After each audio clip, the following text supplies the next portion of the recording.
चलो अगला क्वेश्चन पढ़ते हैं। इससे पहले हमने इसके कितने क्वेश्चन कर लिए थे बेटा? 3 क्वेश्चन हो चुके थे। आज क्वेश्चन नंबर 4 करने वाले हैं। क्वेश्चन नंबर 4 क्या कह रहा है?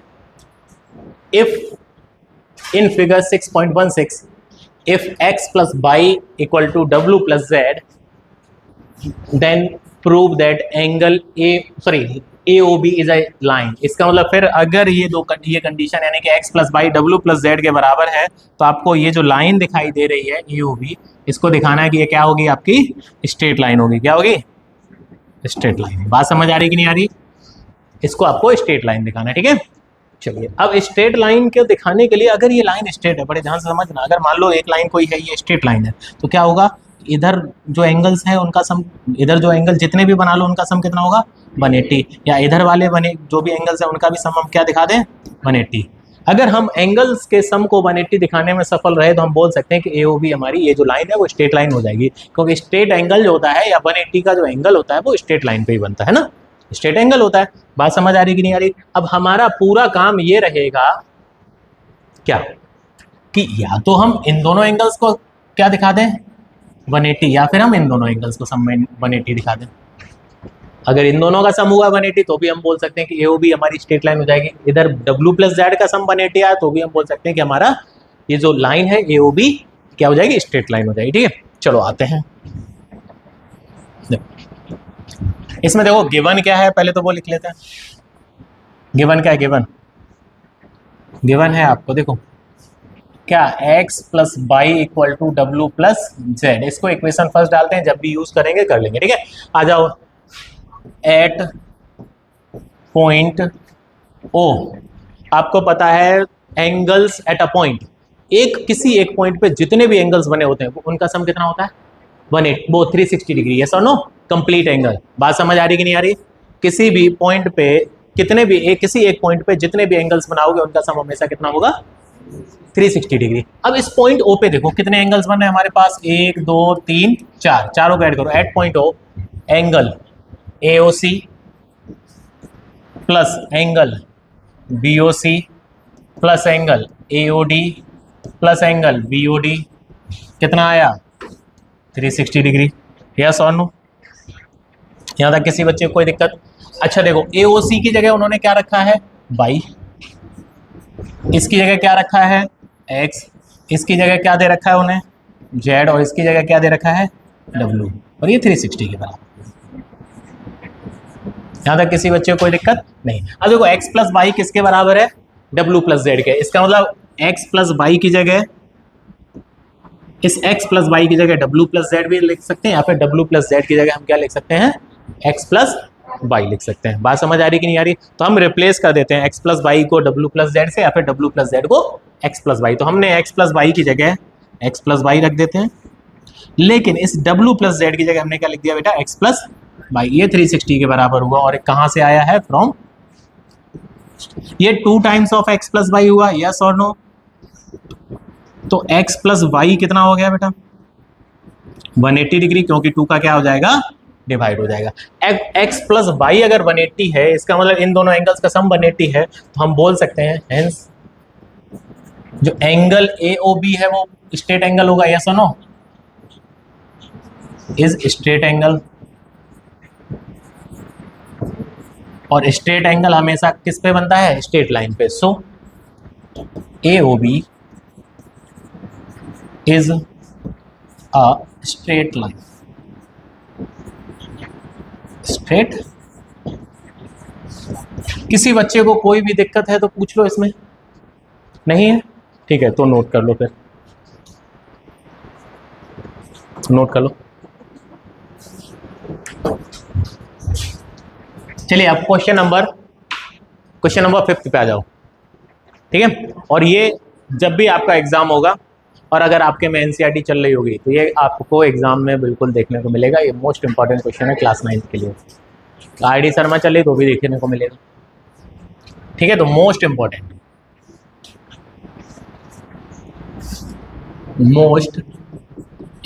क्वेश्चन क्या कह रहा है in figure? POQ is a line, रे QR is perpendicular to line PQ, OS is another ray lying between rays OP and O R prove that, यानी कि ये आपको प्रूव करना है। चलिए आते हैं। अब देखो थोड़ा सा ध्यान से समझना,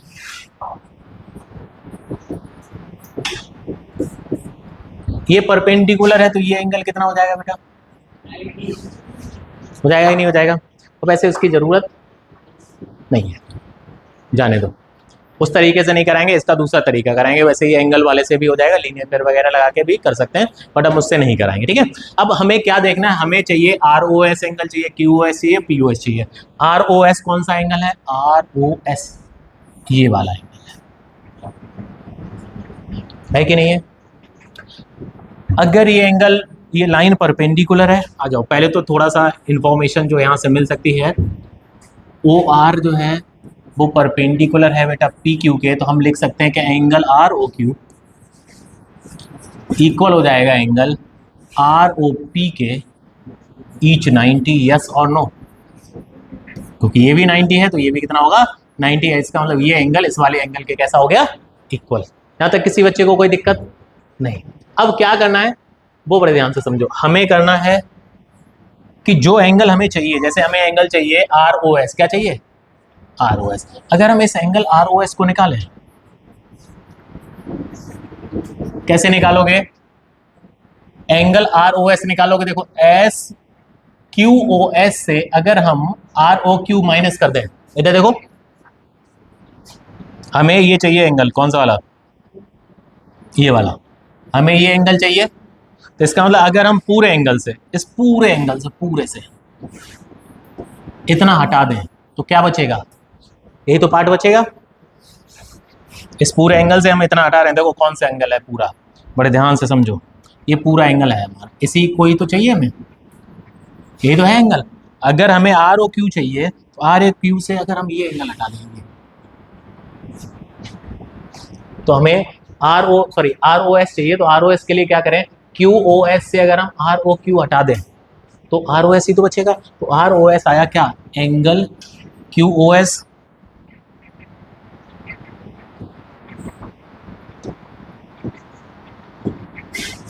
angle QOS minus angle ROQ। कोई दिक्कत? इक्वेशन नंबर क्या हो गया हमारा? अगर हम ROS दूसरे तरीके से निकालें इस एंगल को, अब इस वाले से देखो ये वाला हटा दे तो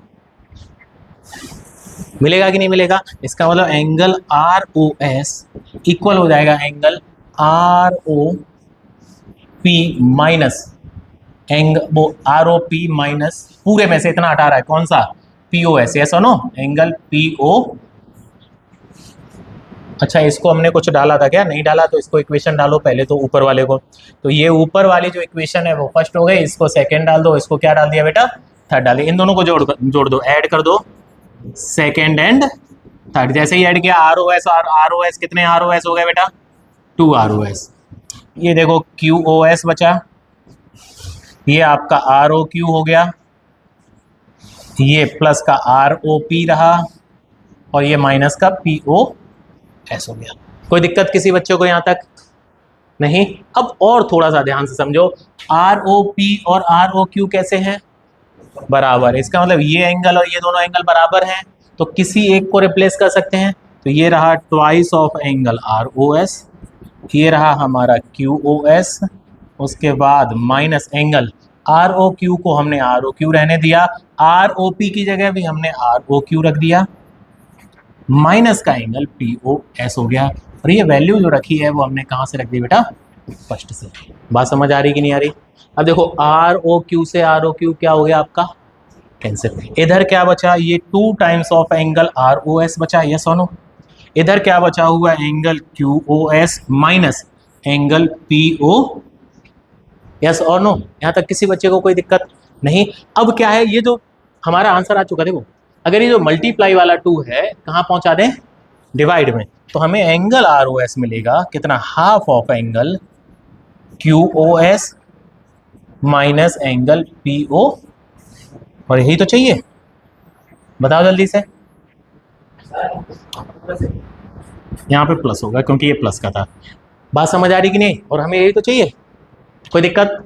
ठीक है, ये माइनस वो प्लस माइनस यहाँ था वहाँ पे प्लस होगा, ठीक है। तो कि इसको रिप्लेस किया, साइन वैसा ही रहेगा। किसी बच्चे को यहाँ तक कोई भी समस्या हो तो बता दो।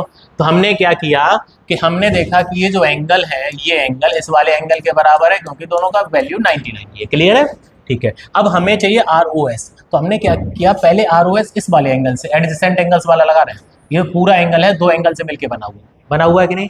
तो अगर हम ROS निकालें तो हम क्या करेंगे, QOS से ROQ माइनस कर दें, पहली इक्वेशन बन गई। अब हम इधर वाले से ROS निकाल रहे हैं, किससे, इधर वाले एंगल से, इन से। तो ये भी एडजेसेंट एंगल है, अगर हमें ये एंगल निकाला तो हम पूरे वाले से इतना माइनस कर दें, यस और नो। इसका मतलब ROP से SOP या POS माइनस कर दे तो हमें ROS मिल जाएगा। दोनों को ऐड करेंगे तो 2 टाइम्स ऑफ ROS आएगा। इधर देखो ये आया QS minus ROQ plus ROP minus POS। अब ये जो ROP है वो ROQ के बराबर है, तो हमने ROP की जगह ROQ रख दिया, एक प्लस का एक माइनस का कट गया।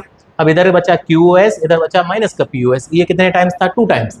अब ये 2 टाइम्स है तो इधर जाएगा, आधा बन जाएगा, यानी कि half of angle QOS minus angle POS। कोई समस्या, ठीक है, नोट डाउन कर लो। चलो अगले क्वेश्चन पे आ जाओ। क्वेश्चन नंबर 6 लास्ट क्वेश्चन है इस एक्सरसाइज का, बढ़िया क्वेश्चन है।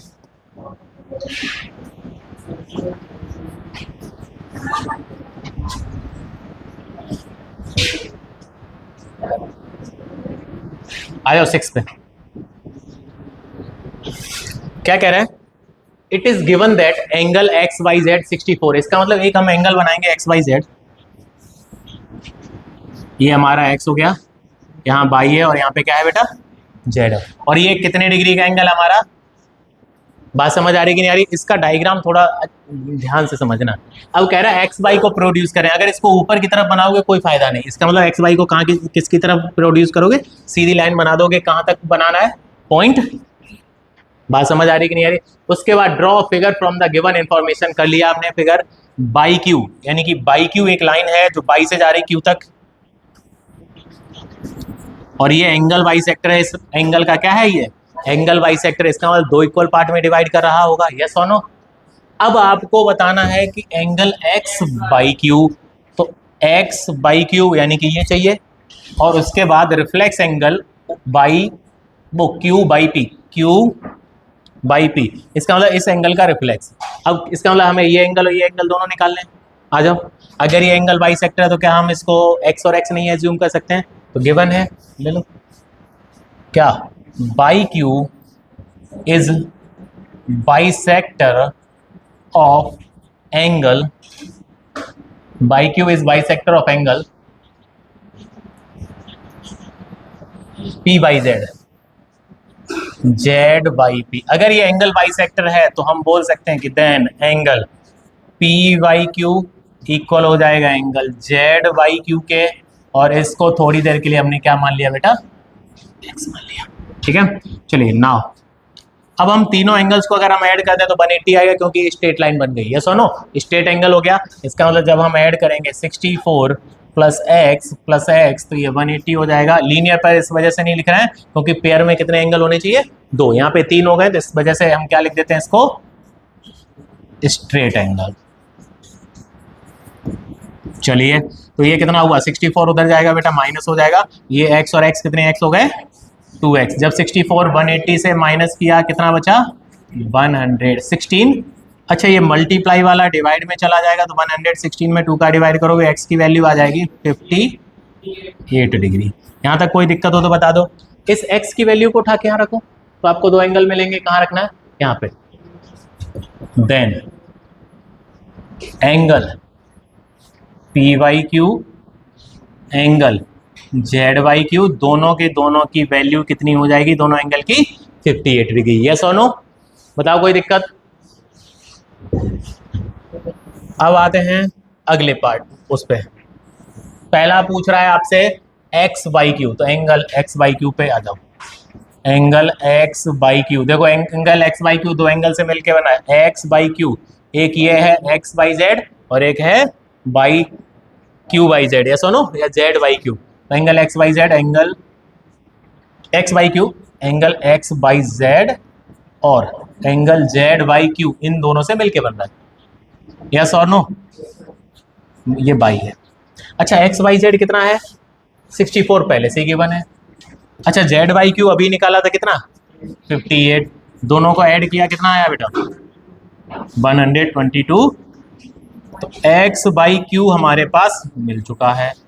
दूसरा एंगल आपसे क्या पूछ रहा है? Q by P. तो reflex of Q by P, reflex of angle Q by P. तो हम क्या करेंगे? 360 डिग्री से इस एंगल को क्या कर देते हैं बेटा?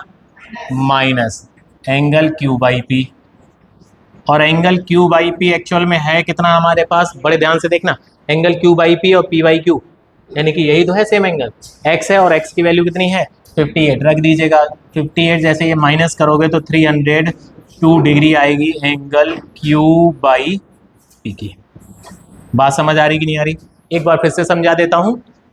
हमें एंगल एक्स बाई जेड दे रखा है 64 डिग्री, इस लाइन को बढ़ाया और इसका एंगल बाइसेक्टर ड्रॉ कर लिया। अगर एंगल बाइसेक्टर है तो दोनों की बराबर वैल्यू होगी और दोनों को हमने एक्स और एक्स मान लिया है।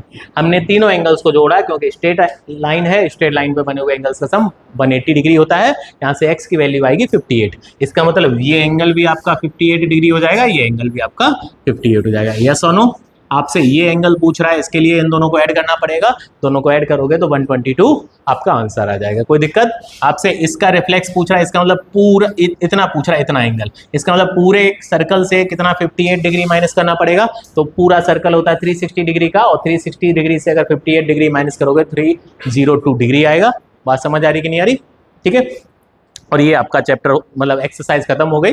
ठीक है, अब हम स्टार्ट करेंगे इसका नए एक्सरसाइज पैरेलल लाइन वाला कॉन्सेप्ट। ठीक है, नोट कर लो इसको।